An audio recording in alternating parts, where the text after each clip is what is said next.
Okay, this is my MG Metro 6R4. The full history of the car you can see here. You might need to pause it to read it. Originally Autoplas livery, Steve Harris, then owned by Will Gollop, and it went to Spain for 10 years and then back into Scotland.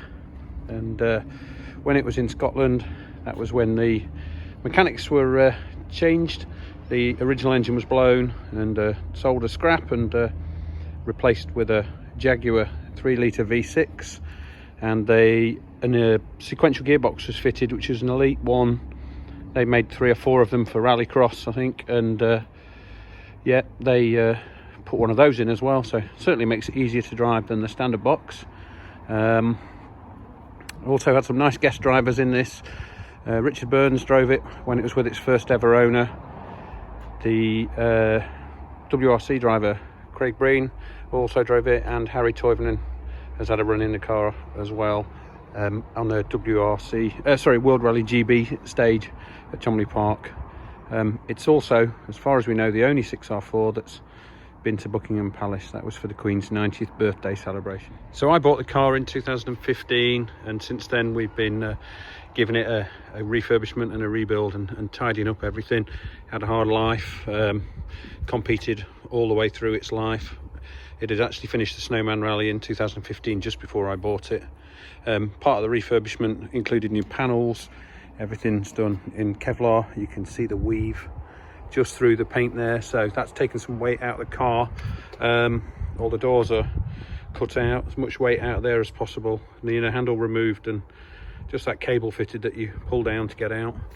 As I said, it's full MSA log booked and ready to go. In date belts and extinguishers and everything. And as you can see just here from the roll bar, that was our scrutineering sticker from the Cadwell Park stages in November 2019, which myself and Ian Duncan, otherwise known as Rally Coach, did as my first ever rally. Quite a learning curve to take one of these out for your first rally. But quick look round from the other side. So as I mentioned earlier, sequential gearbox. Anyone who knows this car from our in-car videos on YouTube will notice possibly that that's a new lever attached to the sequential lever there. That enables to shift the gate and find neutral and reverse. Previously it had a slider that you had to lift up, which really was a pain to try and use, so that's made life a lot easier. The last little project that we've got this winter is to finish off sorting this big orange shift light out.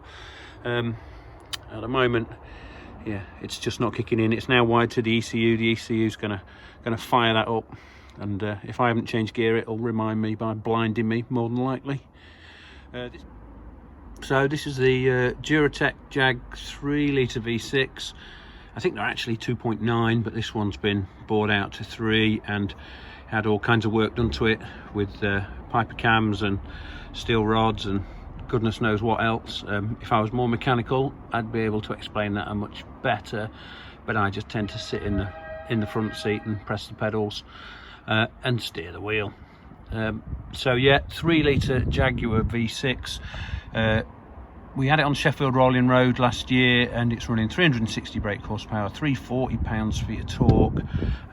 One difference with the original engine to the Jag engine is the rear diff, which we've got sitting on a mounting plate now, rather than it's originally mounted on the engine.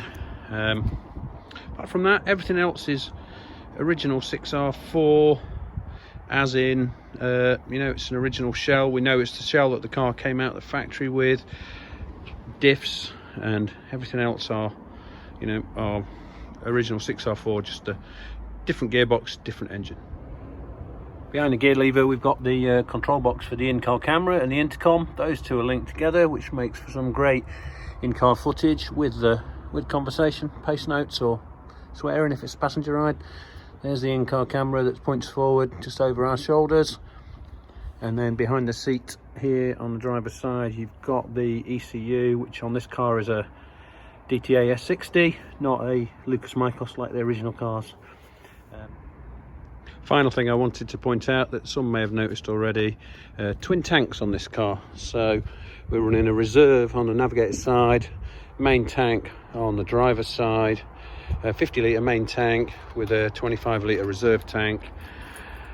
The car runs on V-power, not on race fuel, so you can get it at the pump. 1 mile a litre, or 5 to the gallon, whichever way you want to work that one out. So 50 mile range using the main tank and that reserve tank. If you've got some fuel in it, we tend to not run it, certainly not on the track with anything in, but yeah, you can get a whole 75 miles out of it if you fill it to the top on both sides.